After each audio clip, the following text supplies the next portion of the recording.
자, 나상입니다. 한국전쟁 당시 포로로 끌려가던 두 형제 이야기를 담은 액자식 소설입니다. 문학의 형식이 주제를 형상화하는데 어떻게 기여하는지 생각하며 작품을 감상해보자. 그래서 이때 중학교 1학년 때까지, 고1 때까지는 그냥 문제를 막 풀었다면 지금은 단원의 큰 제목과 연관해서 작품을 분석해야 돼요. 한국전쟁은 언제입니까? 언제? 50년 6월 25일. 그 영화 그런 거 봤습니까? 태극기 휘날리며? 집에 가서 오늘 보세요. 태극기 날리며. 네, 그렇군요. 자, 쌤이 읽을게요. 액자식 소설이 뭔지 볼까요? 액자 소설은 뭡니까? 맞아. 이야기 속의 이야기. 우리 이런 거 배워본 적 없습니까? 얘는 외부 이야기라고 하고요. 얘는 내부 이야기라고 합니다. 이야기 속에 이야기가 들어있는 거죠. 그래서 여기서 이렇게 두 사람이 내가 어떤 일이 있었는지 들려줄게 라고 하면서 과거로 막 넘어간다거나 그런 이야기들 있죠? 그게 그리고 현실로 돌아와. 그런 것들이 다 액자식 구조입니다. 자, 외부 이야기는 한번 볼게요. 시원한 여름 저녁이었다. 바람이 불고 시커먼 구름대가 서편으로 몰려 달리고 있었다. 그 구름이 몰려 쌓이는 먼 서편 하늘 끝에선 이따금 칼날 같은 번갯불이 번쩍이곤 했다. 이편 하늘의 별들은 구름 사이사이에서 이상스레 파릇파릇 빛났다. 다른 구름더미를 요리조리 헤치고 빠져나왔다가는 새로 몰려오는 구름더미에 애처롭게 휘청거리긴 했다. 집집의 지붕들은 깊숙하고 싸늘한 빛으로 물들고 대기에는 차가운 물기가 돌았다. 자, 얘는 계절적 배경, 시간적 배경이 같이 나와 있고요. 배경이라고 체크해 두세요. 소설의 3요소가 뭡니까? 그렇죠. 뭡니까? 인물, 사건, 배경이 소설의 3요소 꼭 있어야 되는 요소입니다. 그래서 이런 게 나올 때마다 체크해 두시는 게 좋아요. 자, 분위기 어때요? 전체적인 분위기. 시원한 여름 저녁에 어떤 분위기야? 슬픈 뭔가 어두운 분위기를 형성하고 있어. 싸늘하다. 이렇게. 땅 위엔 무엇인지 불길한 느낌이 돌도록 차단한 정적이 흘렀다. 철과 나는, 나가 나오면 몇 인칭이야? 1인칭 시점이라는 걸 알 수 있죠. 철과 나는 베란다 위에 앉아 있었다. 막연한 원시적인 공포감 같은 소심한 느낌에 사로잡혀 무한정 묵묵히 앉아 있었다. 지금 얘는 불길하고 공포를 느끼고 있어. 그래서 감정이 직접 나와 있죠. 철은 먼 하늘가에 시선을 준 채 연방 담배를 피웠다. 이렇게 한동안 말없이 앉아 있다가 철은 문득 다음과 같은 이야기를 들려주었다. 그리고 누구에 관한 이야기야? 철에 관한 이야기가 시작되는 부분입니다. 형은 27살이었고 철은 22살이었다. 그래서 철이가 동생이라는 걸 알 수 있죠. 형은 둔감했고 위태위태하도록 솔직했고 결국 조금 모자란 사람이었다. 자, 인물의 성격 방법은 직접 제시와 간접 제시가 있어. 이거 문제 반드시 나오니까 두 개를 구분할 수 있어야 돼요. 성격 제시 방법. 이거는 직접 말한 거야, 간접 말한 거야? 그렇지. 모자란 사람이었어. 라고 직접 얘기를 해준 겁니다.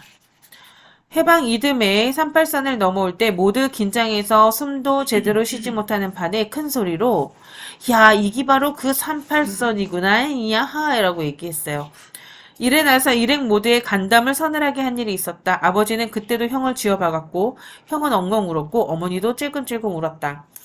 아버지는 애초에 이 형을 단념하고 있었고 어머니는 불쌍해서 이따금씩 찔끔거리고 뭐야? 울었다는 얘기입니다. 그래서 형을 대하는 엄마 아빠의 태도는 단념하거나 불쌍하게 생각하거나 이렇게. 그래서 좀 2% 부족한 사람들 있죠? 지능이 2% 부족하다고 이런 것 같아요. 평소 동생에 대한 형으로서의 채모나 위심 같은 것도 전혀 신경을 쓰지 않아서 이미 철들 때부터 형을 대하는 동생의 눈 언저리와 입가엔 늘 쓴웃음 같은 것이 어리어 있었으니 좋아하는 거야, 싫어하는 거야? 동생이 형을 무시하고 있어요. 자, 비웃어, 쓴웃음, 고소, 냉소 이렇게 얘기합니다. 하얀 살갗의 여인 얼굴의 이 쓴웃음은 동생의 오연한 성미와 잘 어울려 있었다. 자, 오연한 기억해두세요. 오만하다. 랑 비슷해요. 태도가 거만하거나 그렇게 보일 정도로 담담한 성격. 그럼 이거 직접 제시야, 간접 제시야? 얘도 성격의 직접 제시가 되겠죠. 어머니는 형에 대한 아버지의 단념이나 동생의 일원투가 더 서러웠는지도 몰랐다. 그러나 형은 아버지나 어머니나 동생의 표정에 관계없이 그저 어떤 성격이야? 태평이었다.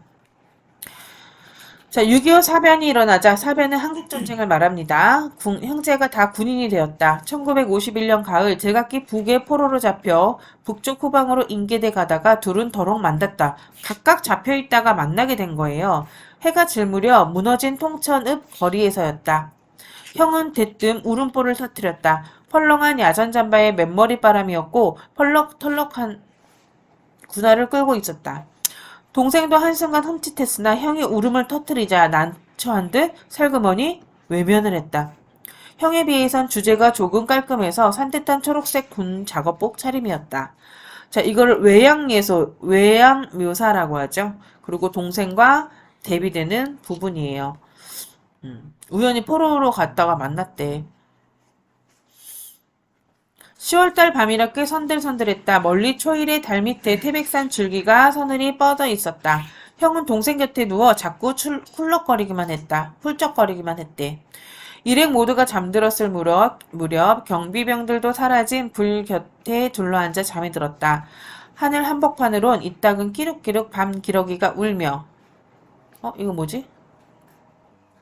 음성 상징어도 사용됐고요. 지나갔다. 맞아요. 자, 중력 부분에서는 형은 고향과 가족 생각에 울며 넋두리를 하지만 동생은 아무 반응도 해주지 않아요. 사흘째 되던 밤부터 형은 경비병에게 얻은 밥 한 덩이를 동생과 나눠 먹곤 한다. 이렇게 지내면서 동생은 형이 인간적인 모습에 마음을 열고 형이 울면 외면하지 않고 함께 울게 된다. 형과 마음이 좀 통하게 되는 거죠. 일행이 원산에 다다르자 북의 경비병이 모두 바뀐다. 자, 경비병들한테 밥을 얻어서 동생 먹을 게 되게 없으니까 동생과 나눠 먹기도 하고 얘가 조금 이제 모자라니까 경비병들이 얘를 조금 봐주는 게 있었어요. 그런데 북 원산이라는 곳에 다다르자 북의 경비병들이 싹 바뀌어버려. 매몰찬 사람으로 바뀌게 되는 것 같아요. 이날 밤의 감시는 밤새도록 엄했다. 바깥은 천년이 흩날리고 있었다. 자, 계절이 바뀌었다는 걸 알 수 있고요. 형이 울음을 그치고 불쑥 희야 눈이 내린다 눈이 벌써 겨울이 다 됐네 라고 얘기합니다. 자, 이거는 성격이 천진난만하다는 것을 직접 보여줍니까? 간접적으로 보여줍니까? 그렇지, 얘는 간접 제시가 되겠죠. 물론 감시병들의 감시가 심하니까 동생의 귀에다 입을 대지도 않고 이렇게 혼자 소리처럼 짓거렸다. 저것 봐 저기 에이 모두 잠만 자고 있네. 동생의 허리를 쿡쿡 찌르기만 하면서. 어느새 양덕도 지났다. 하루하루는 수월이 저물어갔고 하늘도 푸르렀을 뿐이다. 산도 들판도 눈에 덮여 있었다. 경비병들의 겨울 복장을 바라보는 형의 눈에는 천진한 애들 같은 선망의 표정이 어려있곤 했다. 날로 풀이 죽어갔다. 형은 희마리가 점점 없어지고 있었고요. 얘네들은 그 옷차림에 더 이상 프로들을 옷을 주지 않잖아. 되게 추운데 계속 북쪽으로 가는 겁니다. 어느 날 밤이었다. 일행도 경비병들도 모두 잠들었을 무렵 형은 또 동생의 귀에 입을 대고 이쯤에 와선 늘 그렇듯 별나게 가라앉은 목소리로 그 새끼 생각이 난다. 맘이 꽤 좋았었대 야이. 밥을 챙겨주던 경비병이 있었거든요. 난 원래 다리에 담증이 있는데 너도 알잖니. 요새 좀 이상한 것 같아. 내 다리가 좀 아픈데 요새 좀 다리가 너무 이상해 하고 웃었어. 동생은 놀라 들여다보았다. 여느 때 없이 형은 쓸쓸하게 웃으며 두 팔로 동생의 어깨를 안으면서 칠성아, 야, 흠뻑은 춥다. 엄청 춥다. 저 말이다. 엄만 날 늘 불쌍히 여겨왔어. 다 알고 있죠. 엄마가 나를 불쌍하게 생각했다는 거. 칠성아, 내 다리가 좀 이상한 것 같아. 그리고 동생은 이제 심리적 거리가 갖고 옛날에는 대꾸도 안 하고 쓰는 숨만 지었지만 지금은 형이 아프다는 말에 눈물을 흘리고 있어요. 형은 벼랑간 두 눈이 휘둥그레서 동생의 얼굴을 말끔히 마주 쳐다보더니 왜 우니? 왜 울어? 어서 그치지 못하겠니? 하면서 도리어 형도 울고 있어요. 형도 어린아이 같은 성격이니까. 이튿날 진짜 형은 걸음걸이가 절름절름 하게 됩니다. 혼자 소리도 풀이 없고요. 형이 엄청 아파졌다는 걸 알 수 있어. 그만큼 걸었음 무던히 왔구만도 이제 좀 그만 걷지들 무던히 걸었는데 하고는 주위의 경비병들을 흔들질로 보았다. 경비병들은 들은 채도 안 했어. 아른 채도 안 했어요. 바뀐 사람들은 꽤나 사나운 사람들이었어. 이전에는 좀 친절했었는데 그날 밤 형은 동생을 향해 쓸쓸하게 웃기만 했다. 칠성아, 너 집에 가거든 말이다. 집에 가거든. 이렇게 얘기해. 자기는 집에 못 갈 것 같은 느낌이 들었나 봐요.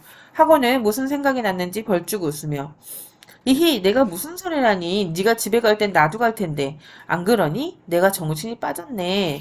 한참 뒤에는 또 동생의 어깨를 안으면서 야 칠성아 하고 마주보기만 했다. 할 말을 하지 못하고 있는 것 같죠?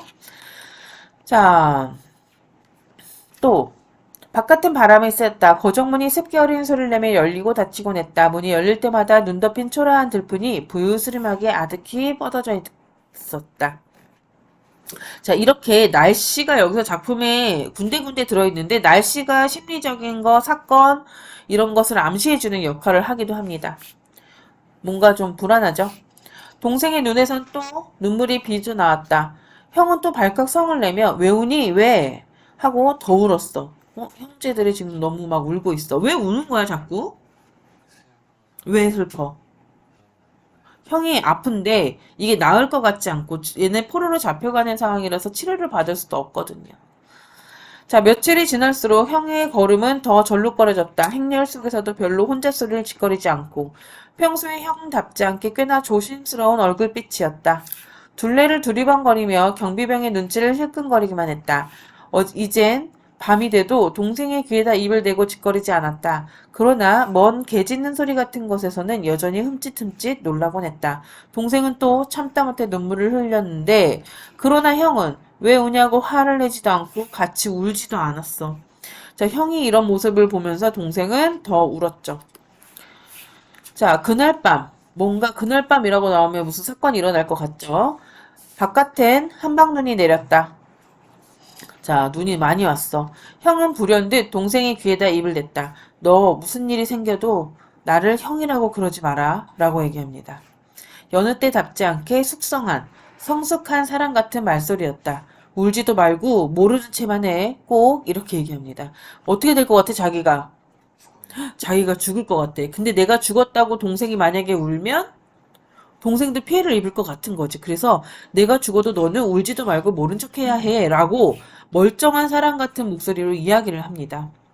그리고 동생은 일부러 큰 소리로 야 눈이 내린다. 형이 짓거리는 소리를 자기가 대신하고 있다고 생각한다.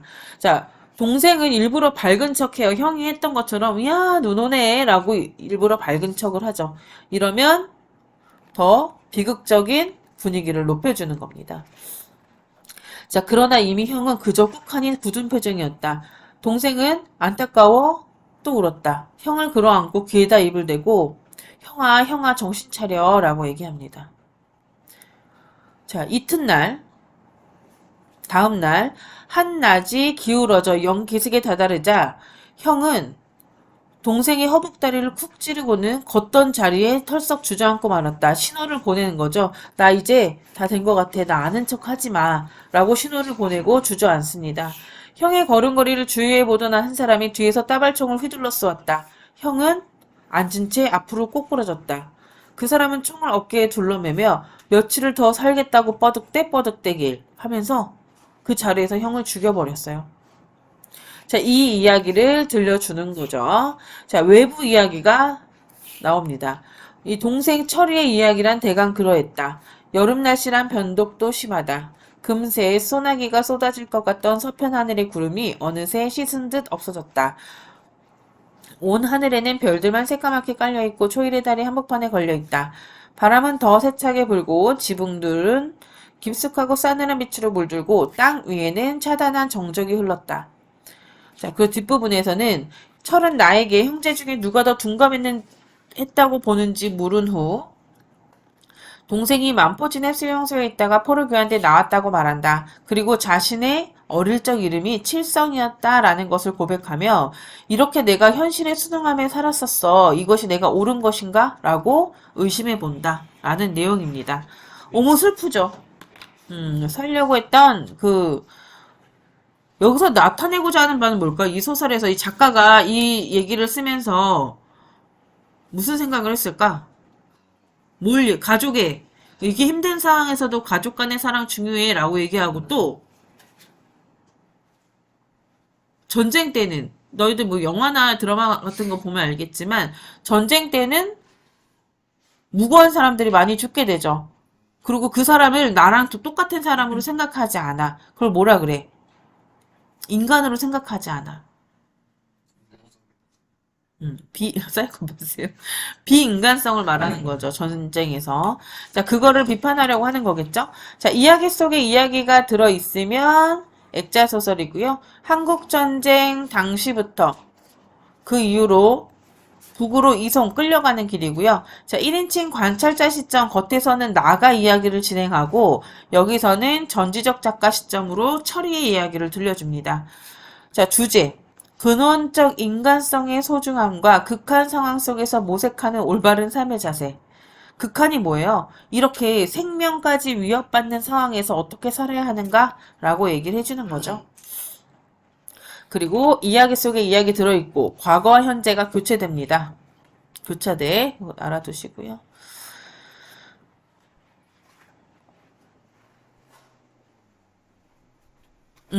자, 형이 죽었다는 것은 뭐를 의미하냐면, 형은 좀 모자라지만 순수한 사람이었어. 근데 전쟁이라는 폭력에 의해 희생됐다는 거. 그래서 인간성 상실이 중요합니다. 그래서 여기서 비판하고자 하는 바가 인간성 상실이니까, 이렇게 인간성 상실을 나타내는 다른 작품들이 있거든요. 비인간적인 사람들이 막 나오는 거. 그런 작품이랑 연관돼서 출제가 되겠죠. 여기까지.